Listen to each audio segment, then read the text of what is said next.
بسم اللہ الرحمن الرحیم۔ اس ویڈیو میں ہم سورہ یونس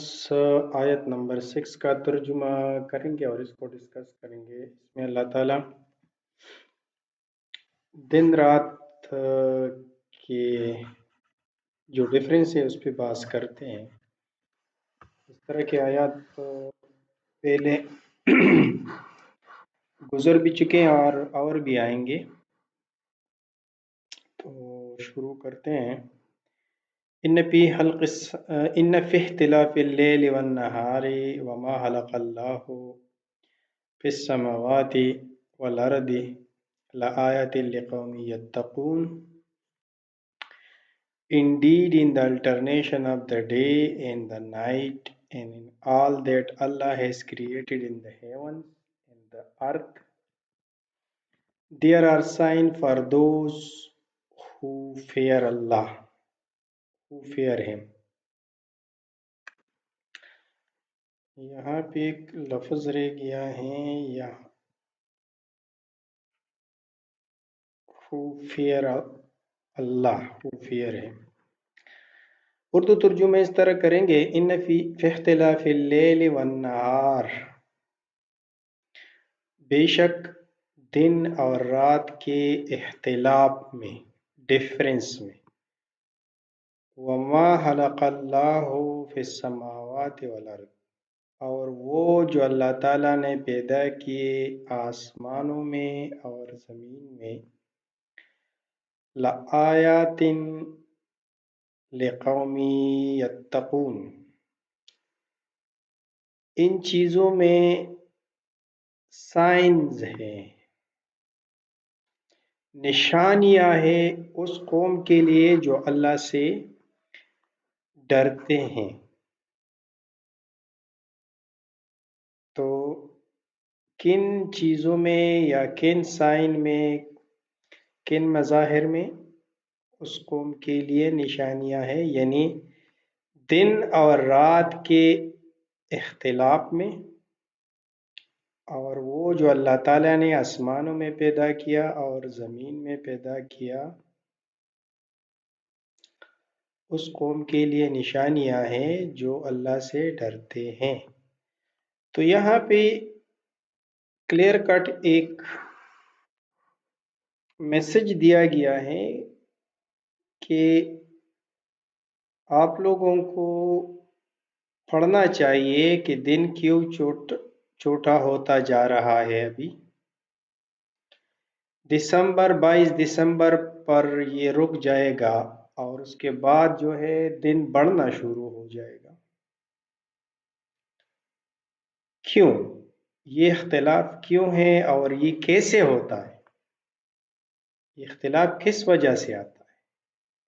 دن ابھی کیوں چھوٹا ہوتا جا رہا ہے اور پھر دسمبر کے بعد دن کیوں بڑا ہوگا اور راتیں چھوٹی ہوتی جائے گی؟ تو ان میں نشانیاں ہیں، تو ان میں اس پہ اللہ تعالیٰ یہ دعوت دیتا ہے کہ بھئی اس کو سٹڈی کرو، کیوں یہ ہو رہا ہے، یہ اختلاف کیوں ہے، یہ دن چھوٹا کیوں ہوتا جا رہا ہے اور رات اب بڑی کیوں ہوتی جا رہی ہے، اس کی ریزن معلوم کریں۔ اور پھر دعوت دیتا ہے کہ ما خلق اللہ فی السماوات، جو اللہ تعالیٰ نے سماوات میں، آسمانوں میں پیدا کیا ہے اور زمین میں پیدا کیا ہے، اس میں نشانیاں ہیں۔ تو وہ نشانیاں ہم نے ڈھونڈنی ہے، ہم نے ان کے بارے میں ریسرچ کرنی ہے۔ اور یہاں پھر اشارہ کیا گیا ہے کہ سماوات میں چیزیں ہیں، وہ جو انسان ابھی ڈھونڈ رہا ہے، ایلینز وغیرہ وغیرہ۔ زمین میں چیزیں، تو زمین میں بہت ساری چیزیں ہیں، اس میں انسان بھی آتے ہیں، جانور بھی آتے ہیں، اور پودے، ساری چیزیں آتی ہیں۔ لیکن یہ ساری چیزیں جو زمین پہ ہیں، اسی طرح چیزیں سماوات میں بھی ہیں۔ تو اللہ تعالیٰ دعوت دیتا ہے کہ بھئی اس قوم کے لیے جو اللہ سے ڈرتے ہیں، جو اللہ سے محبت کرنے والے لوگ ہیں، تو ان کو پڑھنا چاہیے کہ آسمانوں میں کیا ہے اور زمین میں کیا ہے، اس میں نشانیاں، مطلب نشانیاں کون سی نشانیاں؟ نشانیاں وہ کہ ہم پڑھے کہ اللہ تعالیٰ کتنا بڑا ہے اور انہیں کتنے عجیب و غریب چیزیں پیدا کی ہیں، تو اس کی طرف اشارہ کرتا ہے کہ آپ تھوڑا سا پڑھیں، اس کی طرف جائیں کہ آسمانوں میں کیا ہے، زمین میں کیا ہے۔ ابھی جو زمین میں چیزیں ہیں وہ ساری ہم نے ڈسکور نہیں کیے، ہم انسان ویسے دعویٰ کرتا ہے کہ ساری چیزیں ڈسکور ہوئی ہیں، لیکن ساری چیزیں ڈسکور نہیں ہوئی ہیں۔ زمین کی جو فل فلج کیپیسٹی ہے چیزوں کی پیدا کرنے کی،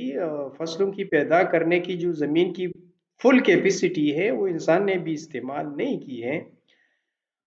اسی طرح زمین آسمان، ہمیں تو پتہ ہی نہیں ہے کہ آسمان میں کیا ہے، ہم یہ اب ہم مارس کی طرف، مریخ کی طرف جا رہے ہیں، تو آسمان میں سولر سسٹم سے آپ نکلنا ہوگا انسان نے، اور میرے خیال میں یہ نکلیں گے، سولر سسٹم کو چھوڑیں گے، گلیکسی کو پہلے سولر سسٹم کو ڈسکور کریں گے، ابھی یہ سولر سسٹم کے ڈسکور میں لگا ہوا ہے، سولر سسٹم ڈسکور ہوگا تو پھر یہ گلیکسی میں آگے چلیں گے، اور مطلب یہ ہے اور سولر سسٹم پہ جائیں گے، اور سولر سسٹم ڈسکور ہوں گے، وہاں انسان پہنچ جائے گا، اور پھر یہ گلیکسی کو گلیکسی جو ہے ملکی وے گلیکسی میں پھر یہ ڈھونڈیں گے اور زندگی مل جائے گی دوسرے اس پہ سولر سسٹم پہ، اور گلیکسی کے اندر زندگی مل جائے گی۔ اس کے بعد جب یہ انسان پورا گلیکسی یعنی ملکی وے گلیکسی کو ڈسکور کرے تو اس کے بعد باری ہے اور گلیکسیوں پہ جانے کا، تو اسی کی طرف یہ آیت اشارہ کرتا ہے کہ دن رات کی الٹرنیشن میں، اختلاف میں، یعنی کبھی الٹرنیشن کا مطلب یہ ہے کبھی دن بڑا چھوٹا ہو، ابھی دن چھوٹا ہو رہا ہے، رات بڑی ہوتی جا رہی ہے، دسمبر 22 پہ رک جائے گی اور پھر اس کے بعد دن بڑا ہوتا جائے گا اور رات چھوٹی ہوتی جائے گی، تو جو الٹرنیشن ہے اس میں نشانیاں ہیں عاقلوں کے لیے، اللہ سے محبت کرنے والے جو لوگ ہیں، اللہ سے جو ڈرنے والے لوگ ہیں، تو وہ ان لوگوں کے لیے نشانیاں ہیں۔ تو نشانیاں، صرف نشانیاں، اگر ہم صرف نشانیوں کو ڈھونڈیں کہ کیا کیا نشانی اللہ تعالیٰ نے کتنے عجیب و غریب چیزیں پیدا کی ہیں، تو پھر ہمیں اللہ تعالیٰ کو پہچاننے میں آسانی ہو جائے گی۔ اسی لیے اللہ تعالیٰ ہمیں دعوت دیتا ہے کہ آپ ان چیزوں کی طرف